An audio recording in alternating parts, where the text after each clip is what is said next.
Welcome to Statistically Speaking, a CK Pharma Solutions podcast where Kay and Caroline. In each episode, we bring you conversations with industry leaders from pharma, biotech, and CROs. Together, we explore market insights, career advice, and the latest trends shaping the life sciences industry.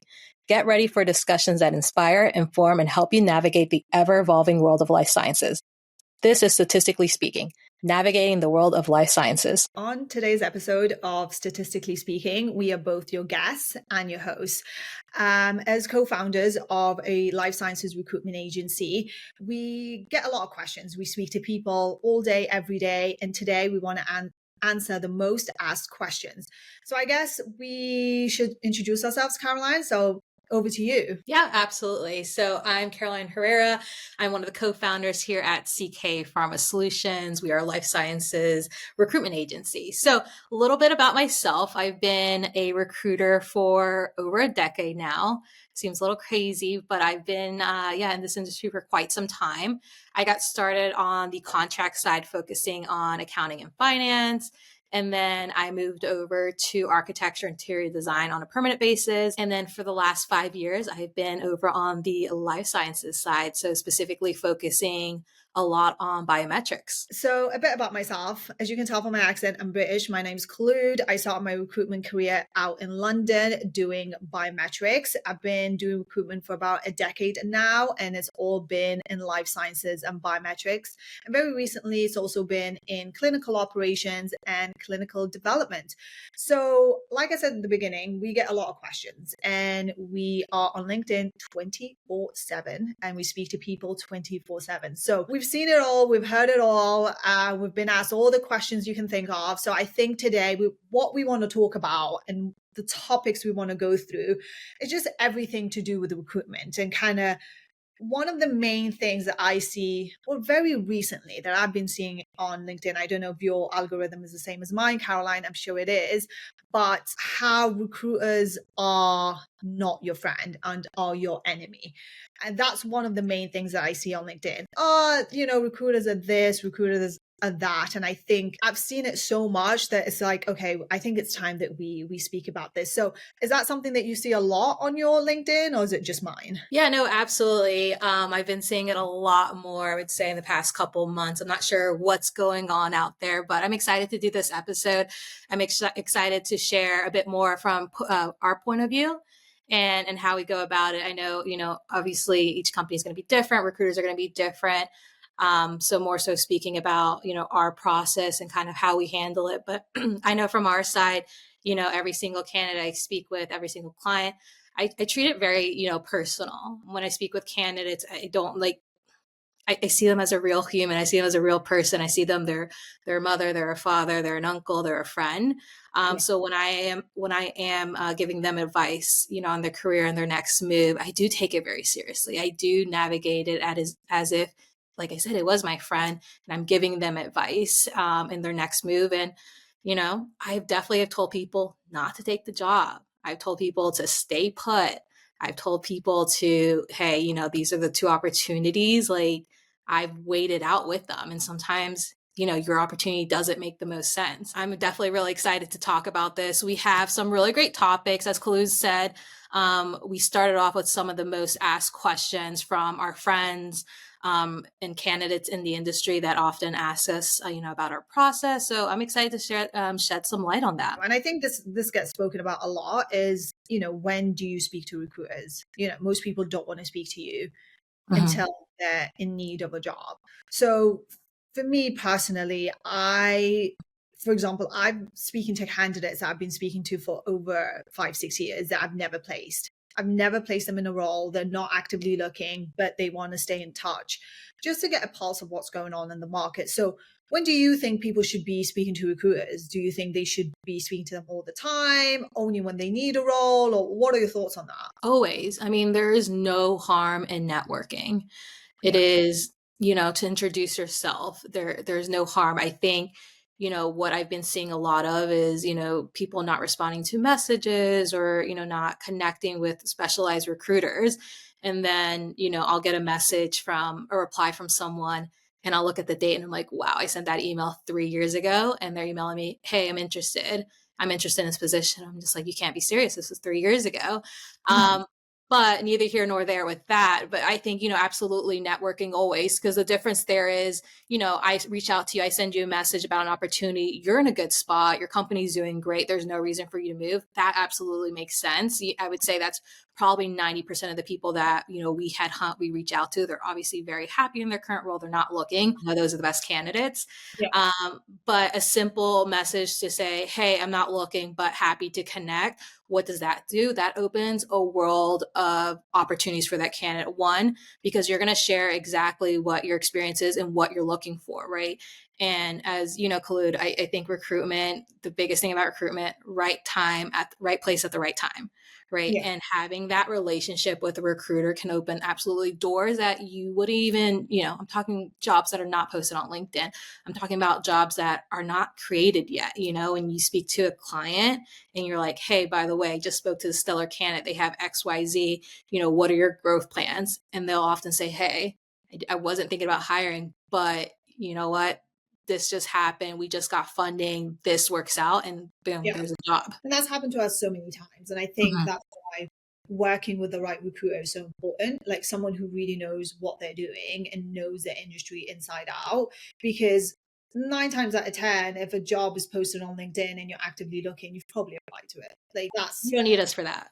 yeah, you don't need us for that. But what you do need us for is those jobs that are not posted online, those jobs that hiring managers thinking of but hasn't even decided to go to HR about anything like that. Mhm. That's where we come in, and someone has left their job, so they're going to need someone for that. That's where we come in, and I think that's so important when working with the right recruiter to put you in positions that you probably wouldn't have thought for yourself. So that's kind of the biggest thing for me when it comes to, like, I get, look, people are busy and you don't want to speak to us all day, every day, but a quick message like, hey, this is not what I'm interested in, but if you find something like this and this and this, please reach out to me. So I think working with the right recruiters is not just about a job. I think it's more than just finding you that position. It's talking to someone that's going to give you expert advice on, like, salary, titles, and all that stuff. So I think it's more than just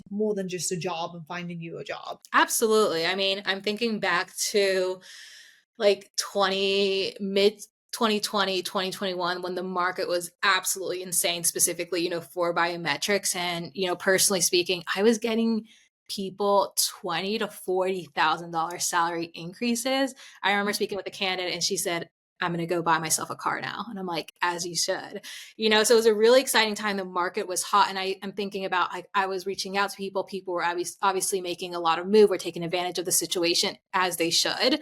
Yeah. And then I'm thinking about back to the people who I reached out to that didn't respond to me. And then they reached out to me end of 2023 when the market started to really slow down. We started to see the layoffs. And these people, they wanted these high salaries and they wanted all these full remote jobs. And the situation was that the market completely changed. Right. So I'm sitting there. I mean, I'm sitting there back of my head. I'm thinking, wow, this could have been a completely different situation for you if we would have just had that conversation. Mm. Um, but yeah, no, I think outside of jobs, I think, use your recruiters. I often get people reach out to me or respond back to me and say, hey, I'm not looking, but let's jump on a call. And what they ask me is, hey, how's the market? My company's doing well. I think I'm going to stay put, but I'm just curious, how's the market? And I Yeah. don't mind answering those questions. And they say, hey, like, what are you seeing? What salary ranges are you seeing for people like my year's experience? And then I share that with them. And sometimes they're like, oh, and guess what? Sometimes they're like, you know what? Maybe I'm not getting the best deal, here. Yeah. Maybe there is other opportunities. Maybe, I wasn't, you don't know what you don't know is essentially what I'm saying. Yeah. And kind of, why not use a recruiter? It's a free service. We're not charging you to share all this market intel. And at the end of the day, this is our job. All I do from the morning I wake up till I close my computer is I speak with candidates, I speak with clients, I read articles.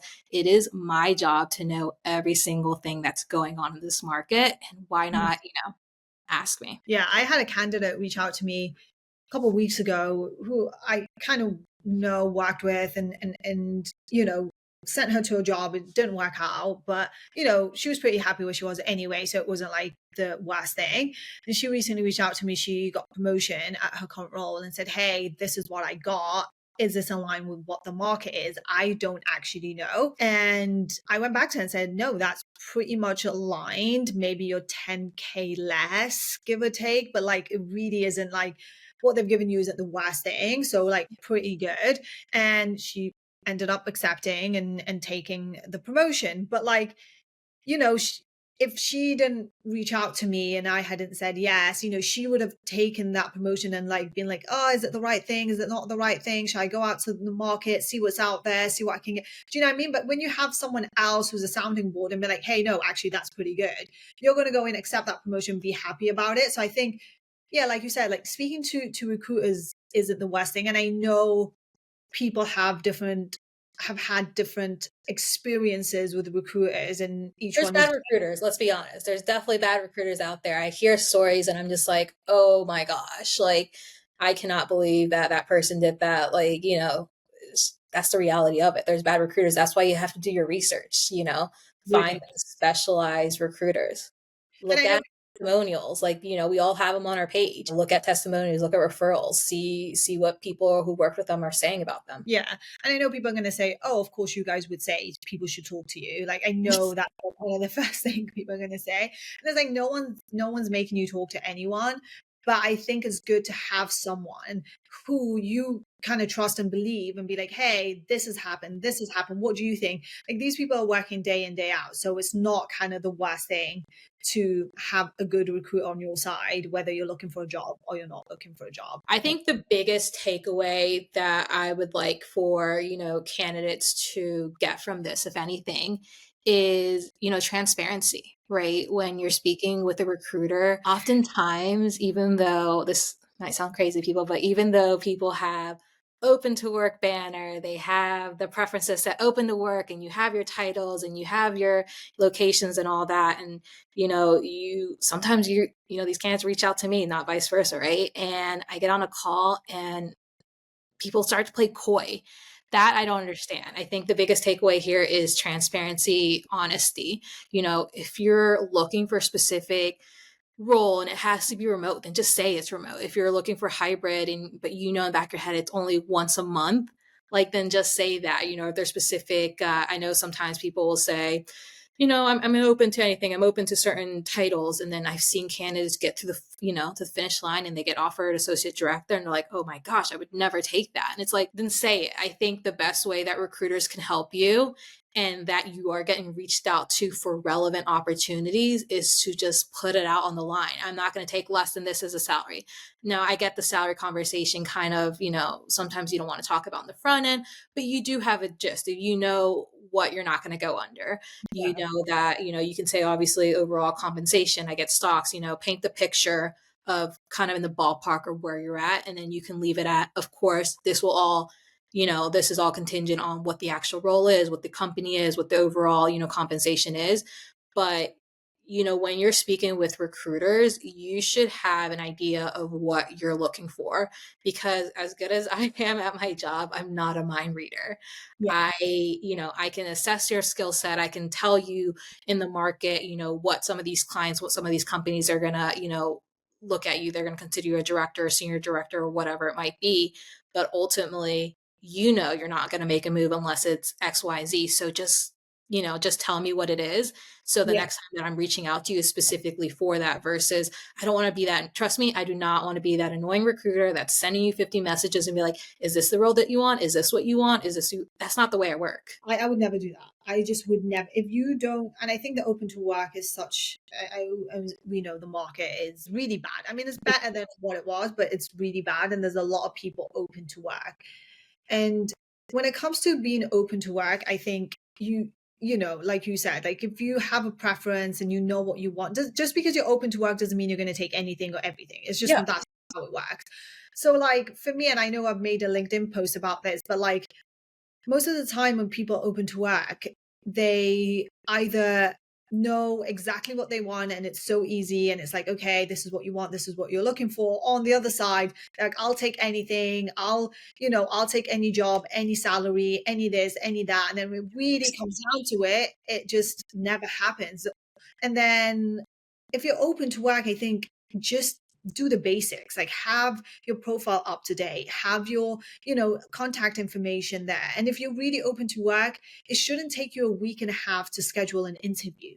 Do you know what I mean? And it's like, it just becomes so hard. It's like, are you really open to work? Are you not open to work? Like, where do you stand? So I know I've spoken about this before, but like, those are the basic stuff. Like, if Mhm. you're really open to work, have your contact information, be ready to take an interview, because if you're open to work, then be like, okay, so why can't they take an interview for a whole week?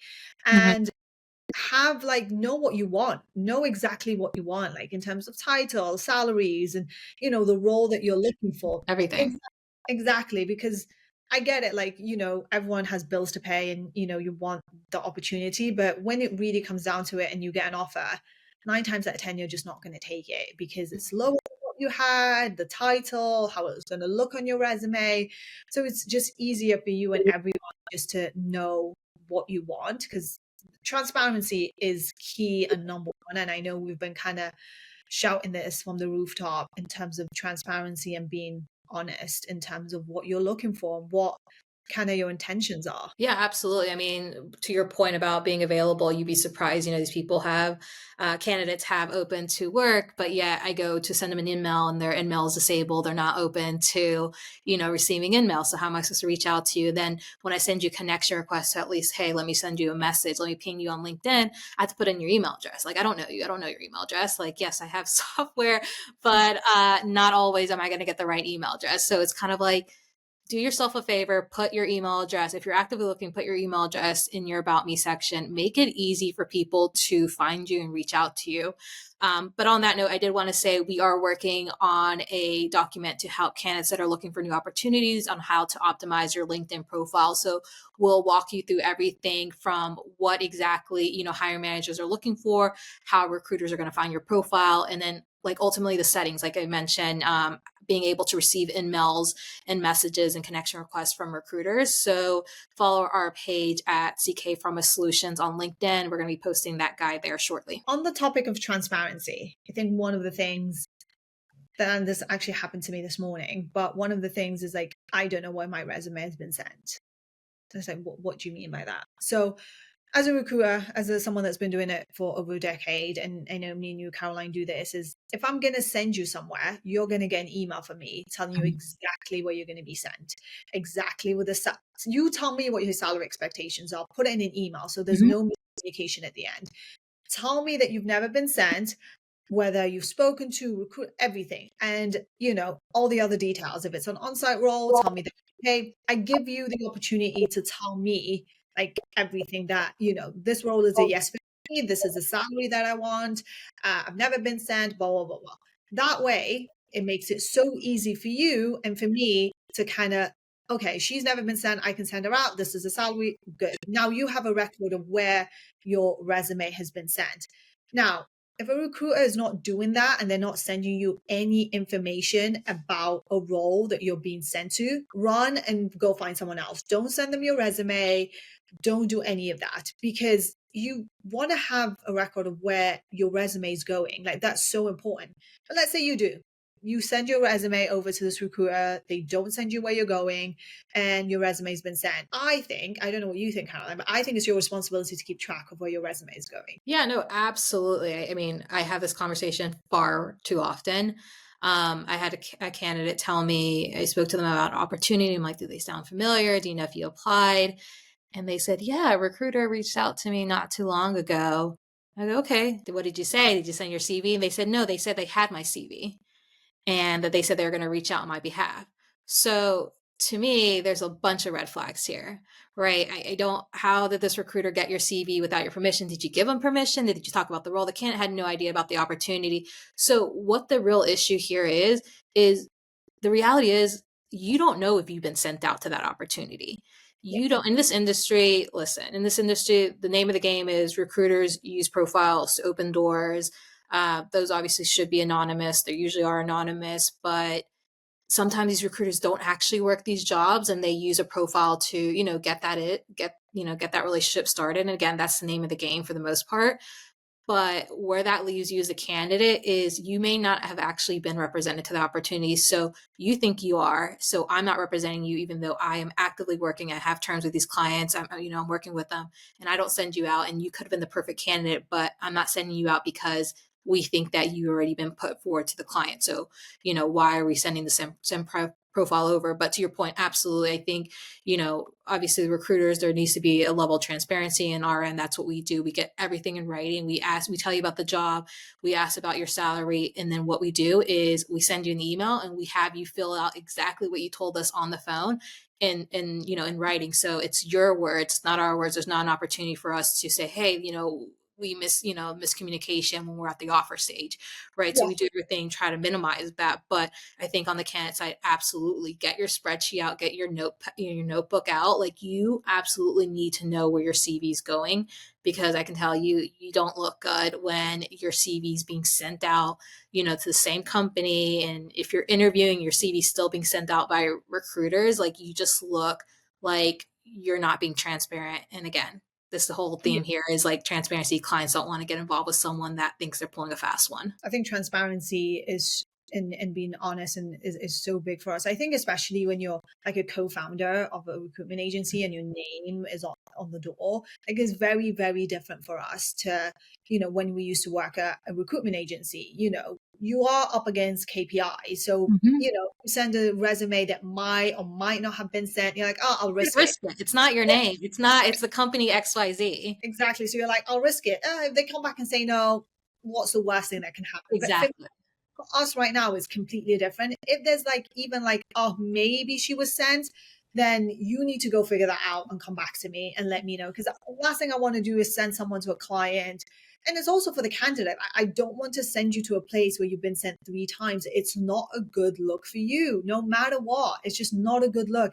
And some people think like, well, just send me. It's like, no, I'm not going to do that. And sometimes people don't think, oh, you just don't want to send me. It's like, I'm actually doing you a favor. Like, go find out, go speak to that recruiter, ask them, hey, did you send me? If you didn't, if you did, can you send me an email letting me know that you sent Yeah. me? Like, it's very basic stuff. Like, if you're not getting from your recruiter a whole like info, like salary, everything sent to you about the company, who you're going to be reporting into, everything, then maybe that recruiter doesn't have enough information about the company and the role. So maybe you shouldn't be working with them. Or B, they're just not working the role, so they have no idea and they're just kind of saying names. Oh, I'm working with this company, that company, and just trying to send you. So, and I've worked with candidates where like, hey, yeah, let me pull up my spreadsheet. I know exactly who I've been sent. And it's like, amazing. No, I haven't been sent there. Oh, actually, someone reached out to me, but I said no. Like, you just need to, and it's okay for you as a candidate to be like, hey, if I send you my resume, I need you to get back to me and send me an email. Let me know exactly where I've been sent. And if they say no, then come and work with CK Pharma Solutions. No, absolutely. I mean, also, with candidates who have applied previously, I always ask for context, right? Like, if you interviewed last year and let's say they had 50 candidates and they went with another candidate for one reason or another, and they have another opening on the team and you're still interested, I just need context to that, right? I need to know what happened. Because we've definitely placed candidates who've interviewed previously and they didn't get the job for one reason or another. But this time around, the client was like, oh yeah, absolutely, they're great. I completely forgot to reach out to them. And we can absolutely represent in that scenario. But again, transparency, I want to know what happened there. And I think just because what we're not trying to say is just because you've applied before a year or 2 years ago that you shouldn't be applying again. That's completely obviously not true. You can apply and all that stuff. But yeah, it's just if you've applied 2-3 months ago, 6 months ago, then maybe it isn't the best idea to go ahead and apply again. And I think keeping track of like where you send your resume is one thing, but having an honest LinkedIn and a very honest resume is a completely different ball game. So I know we both had the situation very recently in terms of like what a LinkedIn says versus where what's the actual truth in terms of like, where you're at in work or titles. And I think we can get onto titles a little bit later on because they're so different in the industry. I get it. Like you can't, yeah, there's so many different titles that cause confusion. But what do you think of people who have been laid off, which is happening, by the way? And I just want to say it's very normal, and it's not something you should be ashamed of or feel like, oh, I've been laid off, it's a bad thing. It's happening to everyone, and it's absolutely okay. Like, it's not a bad thing. But what do you think of people who have been laid off and then don't update their LinkedIn, and they're just like, oh yeah, this is where I work? Yeah, absolutely. As you said, it's something that's happening a lot right now in our industry. Since the start of this year in January, there've been 35 biotech and pharma companies who have laid off staff. So it is something that's very, normal. But I think, again, transparency is going to be, key here on your CV and your LinkedIn page.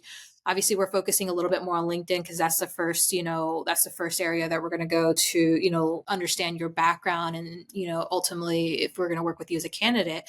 But transparency needs to be there in terms of dates, right? It absolutely needs to be on your LinkedIn. I think put a kind of positive spin on it. If you're not working, to me, it signals, okay, if I reach out to that person, the odds are that they're going to respond back to me. So actually going to focus on the people that are available to work quickly. A lot of the jobs that we've worked recently have been quite urgent, right? There's obviously some clients that, do a little bit more planning and they know the role's going to open here in 3 months and so and so. But the reality of it is a lot of the times that clients engage with us is because they absolutely have already exhausted internal resources and they're down to the wire. They need someone in the seat. So they're using us for our services, right? Who do we have in our immediate network? So someone that is not working obviously signals for us to prioritize reaching out to you first, right? And then also that is a positive as well for a client that's looking to hire, urgently, right? We can signal, hey, this person's been affected by layoffs. They're not going to bat an eye. They know what's happening.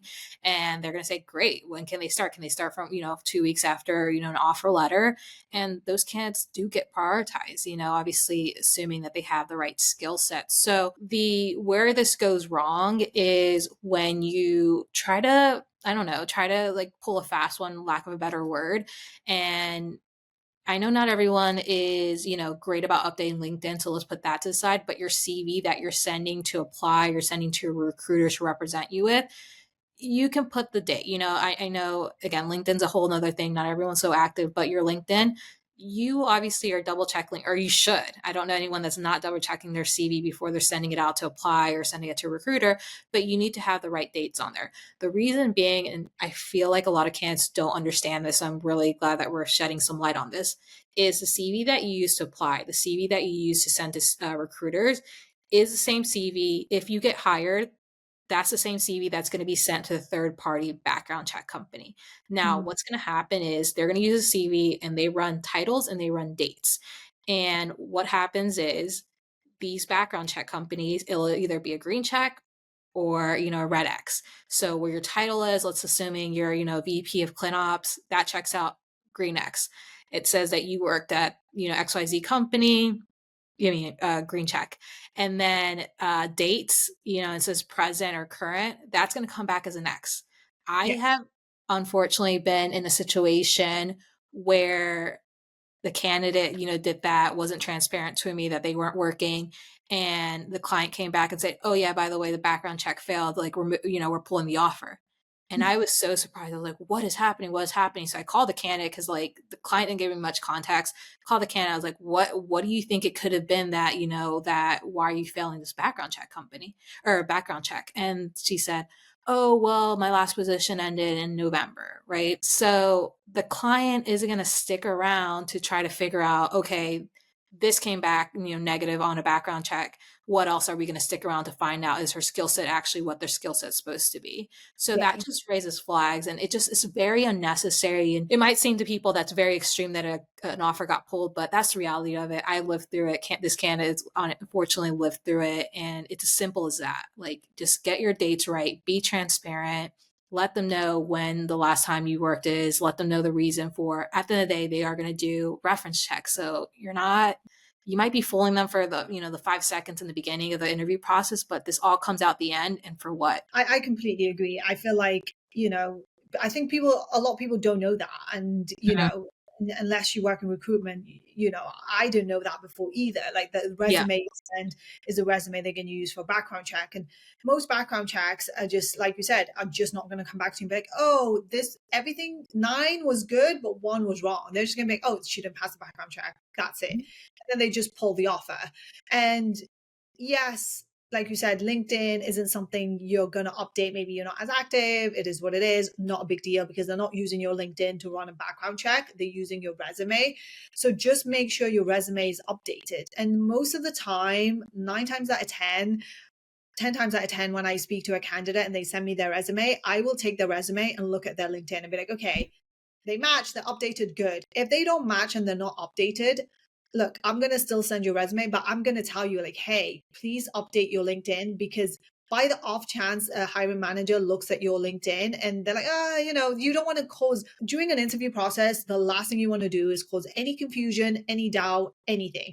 So I'll always tell my candidates, like, hey, whenever you get 5 minutes, please update your LinkedIn. Just make sure that it matches your resume. I'll take 5 minutes out of your time. Most people are more than happy to do it. They're like, oh yeah, of course, I'll do that right away. And then some people are like, no, I don't want to, blah, blah, blah. And that for me is a red flag, because why don't you want to update your LinkedIn? It's not a big deal. It's quick. It's easy. But I get it. Most people don't want to update it, for a long time. But when you're looking for a job, I think taking 5 minutes out of your day to do that isn't the worst thing ever. No, I mean, we definitely work with a few clients that use the LinkedIn alongside of the CV. When we present CVs over, they ask us to send the LinkedIn profile. We have, I don't want to say crazy because I feel like crazy is an intense word, but we have had some requests and some feedback, should I say, when candidates don't have pictures on their profile. Why don't they have a picture on their profile? We'll get into that here in a second, why that's important. But also, they do use your CV against your LinkedIn, and they verify dates and they verify titles. And sometimes we have seen that certain titles on LinkedIn are a little bit more glorified than what you're presenting your experience CV on a CV, which we're assuming is factual. So I don't know if people know this, but a lot of hiring managers are absolutely checking your LinkedIn page, and we've gotten feedback saying, no, this profile doesn't look good, even though we're vouching for your experience and we've spoken to you, we know you're good. And I think the big reason here specifically in biometrics is because the rise of fraudulent candidates, right? A lot of these roles are remote. Yeah. So they're remote, so that means that they're only interviewing you via Zoom, via Microsoft Teams, cameras on. So they want to see that the picture that you're presenting yourself on your LinkedIn is also going to match up to the person that is interviewing. Again, they want to make sure that the titles that you're presenting yourself as on LinkedIn publicly is the same in your CVs. And as you said, Kholoud, you just want to eliminate any reason of doubt, because as soon as a client gets any sort of yellow flags doubt, they're not going to stick around to figure out like, well, that looks sus, but we can ignore it. They're not going to ignore it. They're going to move on to the next candidate. That's the reality. You've nailed it on the head, Caroline. I think, we specialize in clinical development, clinical operations, and biometrics, which are very different markets when it comes to recruitment. But biometrics specifically, like there's so many fake candidates that you can understand why, hiring managers are like, okay, this LinkedIn profile doesn't look right. We don't want to risk kind of going through the whole interview process just for it to come back and be like, oh, that was a fake candidate. So I Exactly. think where like pictures and kind of your resume matching your LinkedIn, and just having a LinkedIn that, just kind of matches what you're saying on your resume is what, hiring managers are looking for. And I think the picture part is kind of big in biometrics. And I think mainly due to interviewing. When it comes to interviewing, they're like, okay, does this person picture match the picture of the person who's doing this interview in front of me right now? Absolutely. I think these are little details that maybe, candidates don't know, which again, I'm excited that we're sharing, shedding some light on this. And it really does matter. And I've definitely seen a lot of posts on LinkedIn with candidates. And listen, it's a very like sensitive subject. It's a very sensitive time, like getting laid off when you're trying to support a family in a market that it is what's going on right now in biotechs and pharma industry right now. It's not, it's not a fun place right now. So I do empathize with the people that have been unfortunately laid off, and it's going on 6 months, 9 months. Sometimes I'm seeing people a year, which, I thought would have never happened. Life sciences, I think it's always such a secure, industry, but obviously it's proven not the case.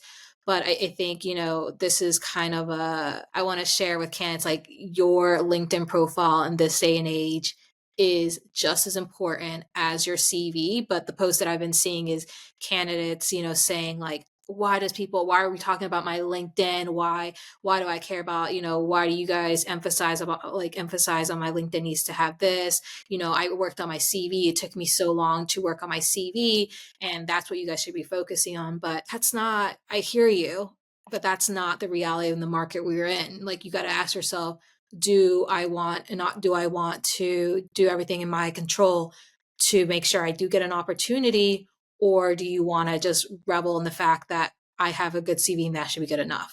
See where that gets you. I think that is like, I know when we've had guests on the podcast, one of the things that we speak about is AI and how Mhm. AI is going to come into the market and you're just going to have to adapt. That's the bottom line. It's going to Yeah. come in. Is it going to take people's jobs? I don't know. It is what it is. We'll see how that goes. But you're going to have to adapt to AI. It's coming, and you're going to have to adapt. And this is the same thing. You're going to have to adapt the way the market is moving. Unfortunately, that's just the way it is now. LinkedIn is like a social media for your own kind of role and job, and looking for a new position. So adapting to that is going to get you more opportunities. And I know people don't want to hear that. Oh, well, I have a resume. Yes, a resume is great, but having a good LinkedIn is even better. It just adds on. I tell that to my own friends who are actively looking for a role. I'm like, hey, update your LinkedIn. Make sure your titles are there. Make sure your picture's professional. Make sure that you're connecting with people in the industry.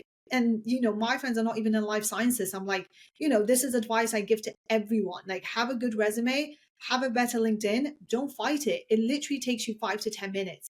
Get a good picture, professional picture, put it up there, update your titles, your dates, connect with people in your industry, connect with recruiters, connect with hiring managers. That's all you need to do. And if you're actively looking, it's just going to help you land that position that you're looking for. So instead of fighting it, just take 5 minutes to update your resume to your LinkedIn. So we've worked with candidates during, getting the resume, sending it over, preparing them for interview process, all that stuff. Then an offer comes. And I think most candidates, my advice, okay, you can obviously take this, or not take this, but my advice is that by the time an offer comes, you should know what you want. You should know if this opportunity is the right fit for you, if this company is where you want to be, if that team is the team you see yourself working with.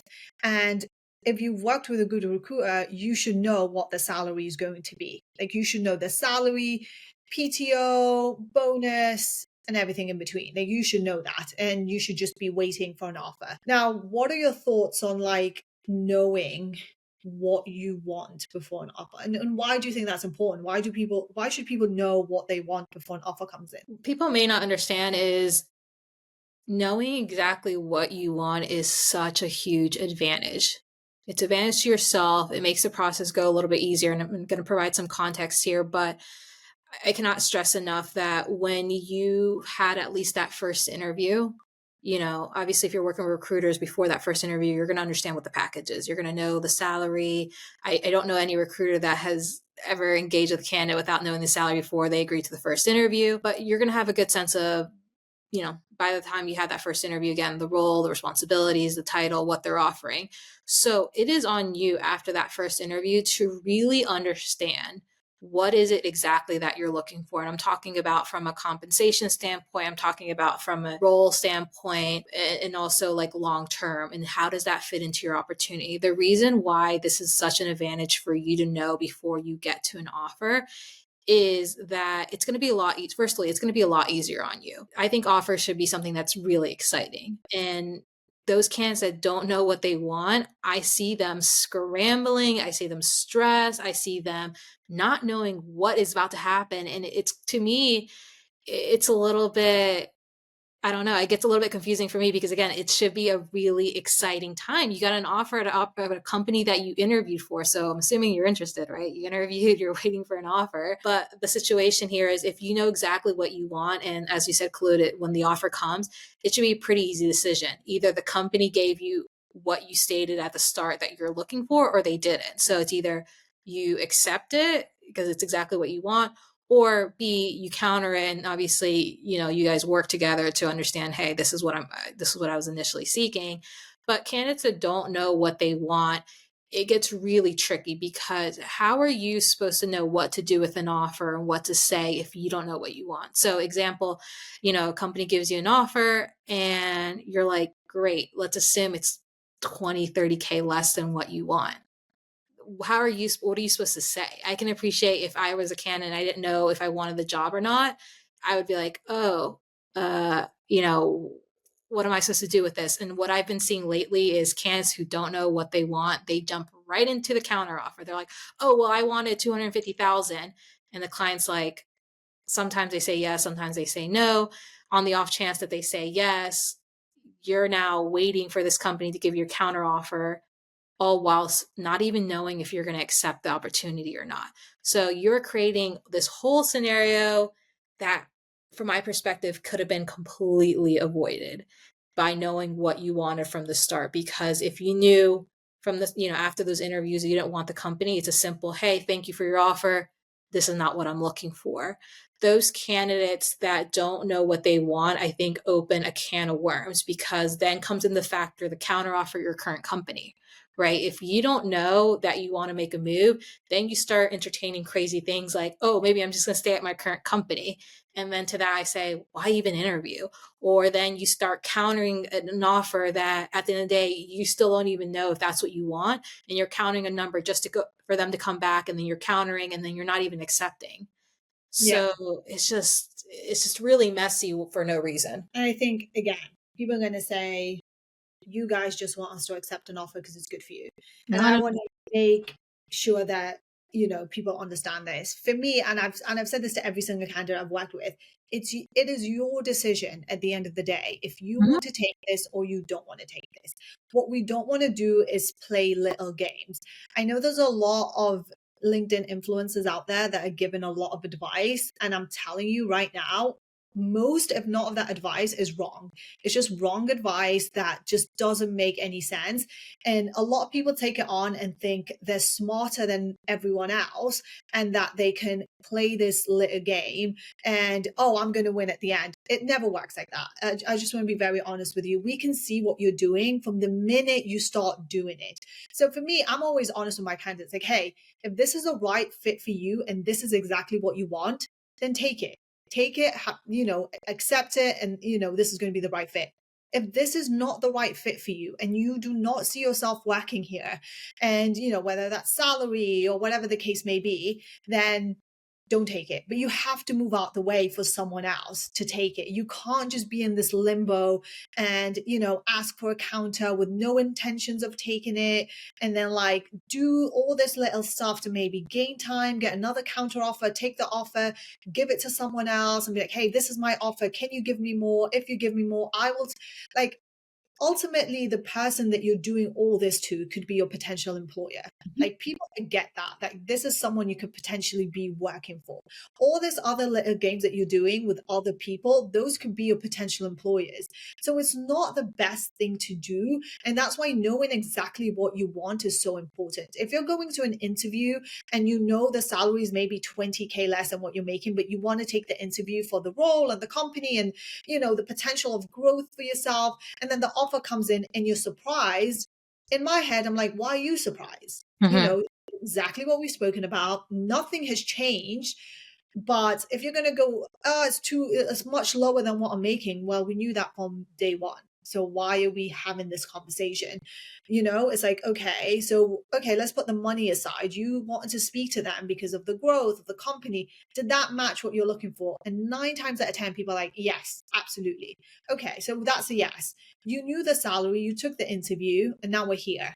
I know you want to counter, you want to run. Oh, I have 3 other offers, blah, blah, blah. It's like, you have to make the decision for you. And for me, it's always like, I'm thinking about you, but I'm also thinking about my client. Like, my client has an urgent role and you are in the midst of not knowing what you want. So it causes so much confusion for everyone.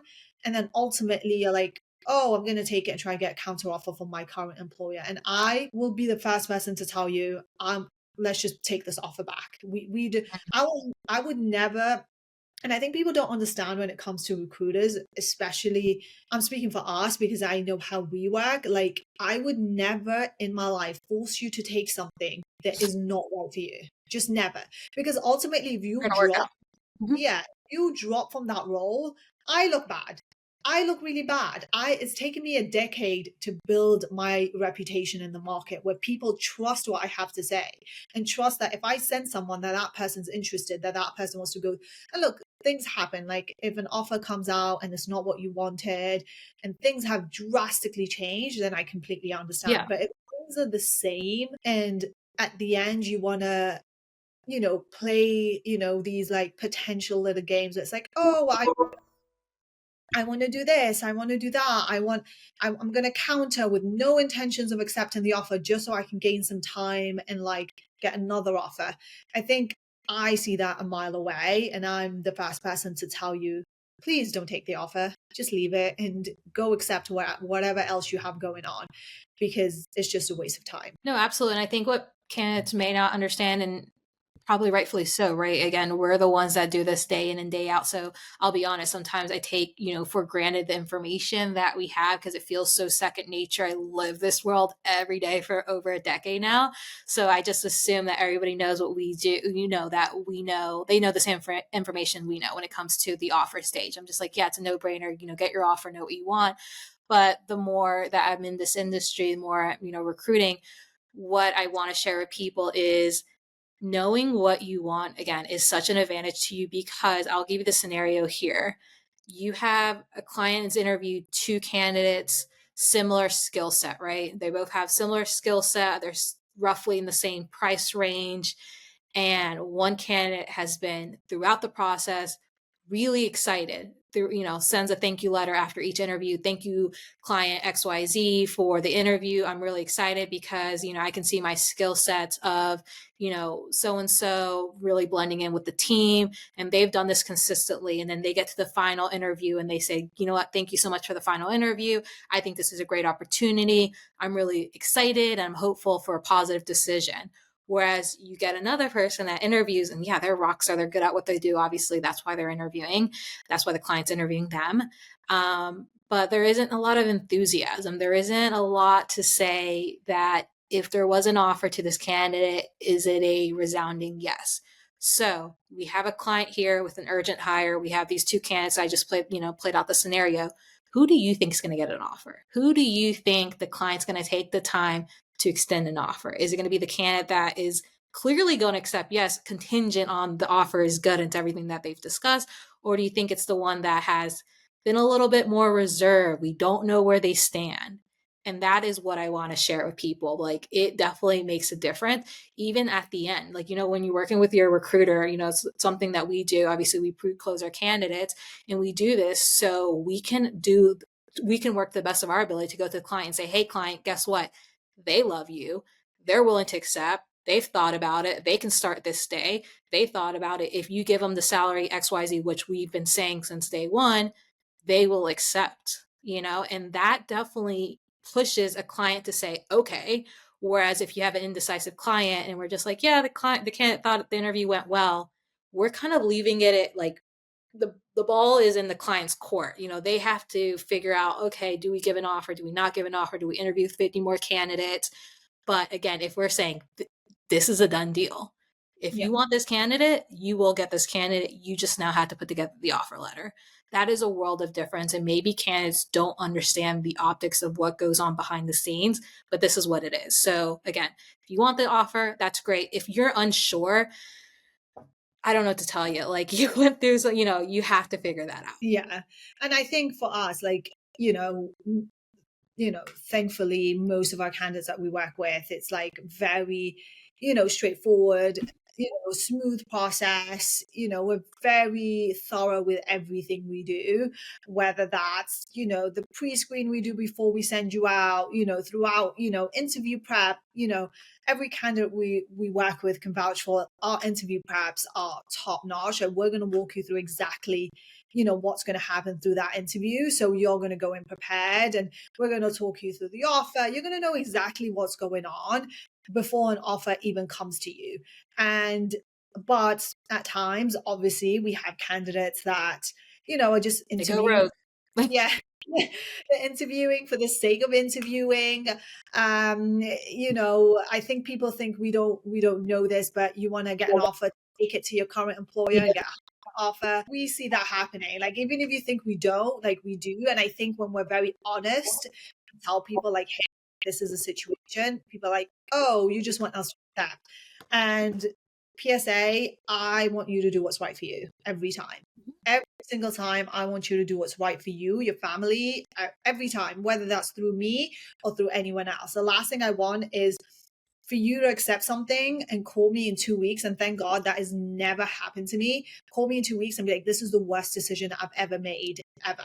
Like, get me out, or like whatever the case may be. I never want that for anyone. So It never I works. It never and does.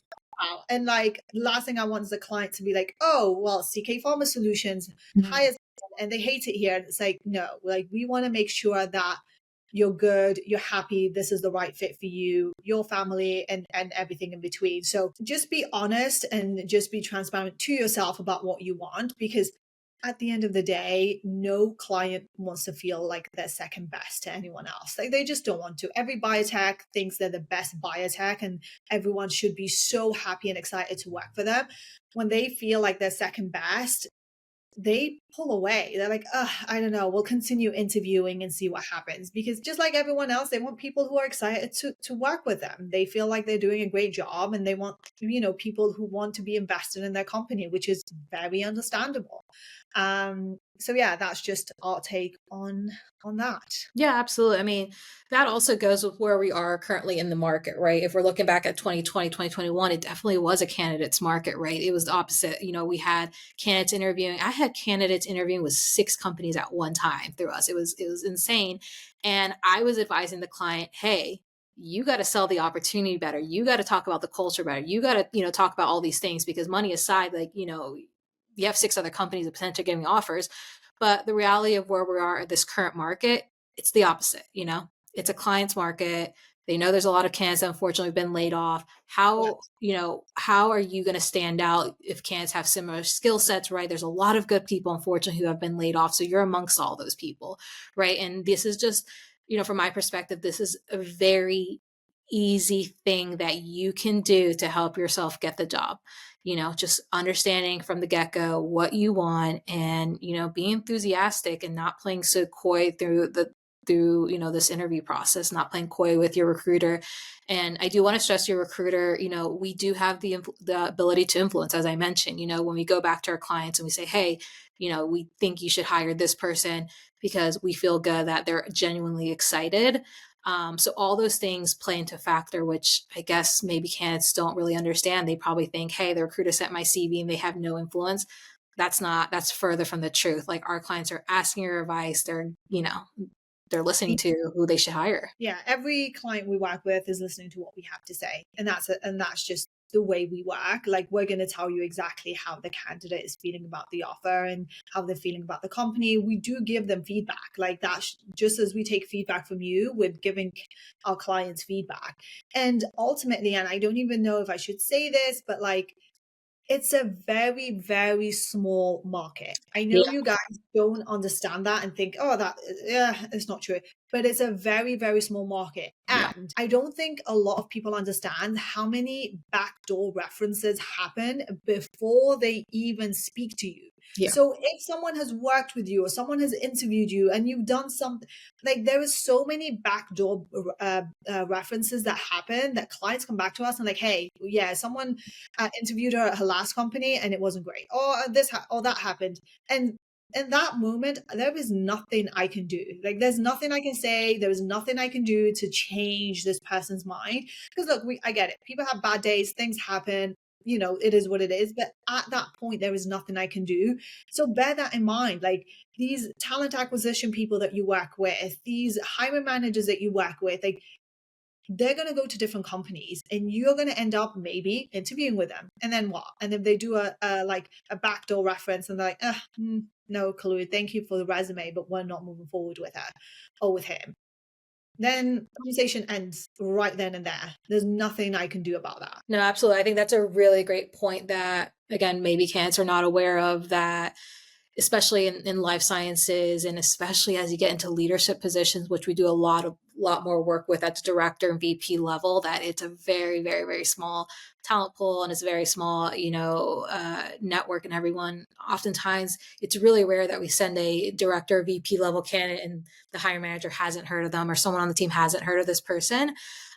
So I think this also goes back to, obviously, you don't have to, we're not saying accept every opportunity, every offer. Listen, like, at the end of the day, I get it. Some things just don't line up, right? In terms of, some things may not line up in terms of, on-site or hybrid, or sometimes we've seen companies, unfortunately, play, like lowball an offer for one reason or another. Like, About that, it's not just about candidates. We have a lot of things to talk about with the yeah, this is just, we're not just going saying all this about the candidate. Definitely a two-way street. But to my point, if you're not going to accept an offer, that's fine. You're not going to get blackballed from the industry for saying no to an offer that doesn't make sense. Ultimately, this is your life, this is your career, your family comes into play. There's a lot of factors into this, but there is a way that you leave it, right? You interview and it ultimately is not the right fit. You say, hey, company XYZ, appreciate the time that you guys all took. After careful consideration, like to remove myself from, consideration, or, I had thought about it, I had to think about it. And, this isn't the right opportunity for me right now. We'll love to keep the doors open to see where we're at in the future, right? Companies change, funding changes, companies grow, they go to acquire, a lot of things happen, hiring managers move, and they're going to remember that. They're also going to remember the candidate that asked for a counteroffer, made them get the counteroffer. They went back to their current company, got that counteroffer, and then told you to kick rocks after they gave you a week to, come up with a decision.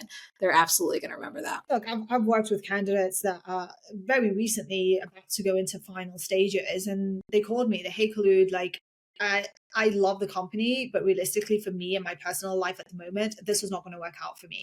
I need some time. It's going to take me a long time to start a new role.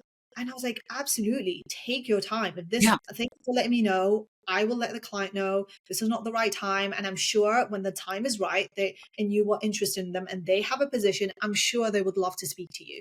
And I let the client know all is good, all is fine. Candidate goes on about her life. A couple months later, we reconnect. And that is absolutely fine. Yeah, that's not a big problem, not a big issue at all.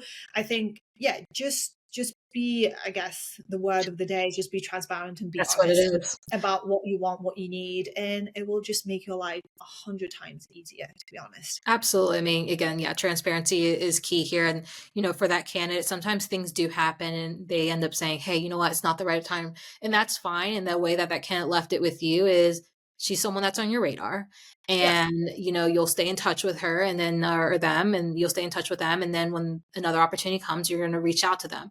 Whereas if they would have ghosted you, they would have been so quickly a do not use in the system. We would have never reached out to them. And the way that the market is going, there's a lot of layoffs. And, I think the biggest thing that you can have on your side right now is a specialized recruiter. Yeah, agreed. Just to finish off, what I was seeing on LinkedIn recently is, and I think this is more like, I know we've said a lot in terms of like candidates, but more on recruiters as well, is Yep. that, candidates are going into interviews with no prep whatsoever. Mhm. Zero. Like, just here's here's the job description. Have a good day. I know you're huge on like interview prep. I know you make documents for every single role. Um, you're really big on prepping every single person before they going to an interview. How do you feel about that? In terms of like a recruiter not prepping you for an interview, do you think it's the recruiter's job to do that, or do you think it's your job, the candidate's job? I'm like, I think it's the recruiter's job, to be It's a completely. recruiter's job. That's I'm not saying it's your job. What do you think? I think absolutely recruiter. I think we're the ones that, we're on that initial call with the client. And yes, they have a job description, but as we all know, job descriptions tend to be generic. Sometimes they're made by TA or HR. And obviously I'm not, they know what the role is, But oftentimes when I speak with the hiring manager, I'm getting bits and things that are not actually on the job description that I know are non-negotiable that they're looking for, especially when it comes to that soft skill. Technical skill, obviously need to have. Soft skill, it is just as important. People don't realize that. So that's the information that I have. So as a recruiter, I would be doing a disservice to my candidate and to myself if I found this particular candidate and I wasn't prepping them on, information. And I'm not saying I'm feeding them the question, right? The client isn't saying, hey, like I asked these 10 questions. I'm not doing that, but I am helping them out. And I think it's so crucial. I mean, Kholoud, this is your favorite saying, prepare to fail, fail to prepare, or however it is. Little joke there. But no, I completely agree. I think that firstly, everyone should know that you absolutely have to prepare for an interview. If you are going in there without any preparation, I'm sorry, what the heck are you doing? I've never seen that play out good. I don't see where that's a win. But in terms of preparing for the actual interview, that is something that we feel, very strongly about here at CK Pharma. And it all starts for me personally at the pre-screen. I take down so many notes when I'm asking you about your technical skills. I'm listening to how you answer. If you're being very reserved, I'll make a note about that because that tells me, hey, I need to tell this person if they get an interview that they can't answer the questions that I asked them the same way. Like I need them to give examples. I need them to be a little bit more transparent.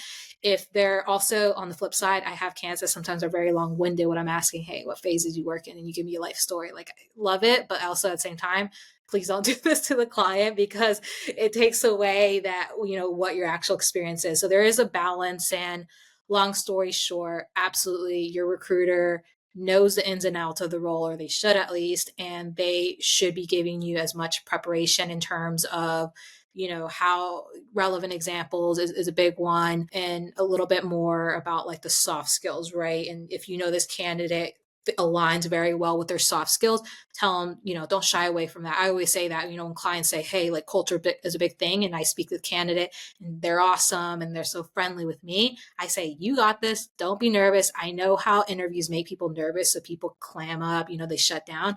But I remind my candidates, hey, like this is a big part of their team, their small team. They need to see that from you. With me, you have showcased that. I just need you to do that in the interview. And it's also reassurance, right? I think everyone gets a little bit nervous, for interviewing. And you, as a recruiter, listen, you got to be their cheerleader as well. Like, you got to give them a boost of confidence. Like, you got this, good luck. Like, of course, they're going to love you. You answered all the technical, questions for me very easily. So, have some confidence in yourself and just do that. Yeah. And, we're not just saying we do this, you can look at our testimonials on our LinkedIn and see what people like. We really do this. Like, it's just not like we prep every single person before every interview, follow up with an email, make sure that you have everything. And, we've been doing this for a very long time. So roles are very similar. Like, we've gained so much information throughout the years, like roles, directors, senior directors, like they're very similar, and the way interviews are ran, very, very similar, like Yeah. very similar questions, obviously different therapeutic areas, depending, some things change about the role. Maybe there's management, maybe there isn't, but we kind of know what's going to be asked, and that's what we kind of prep you for.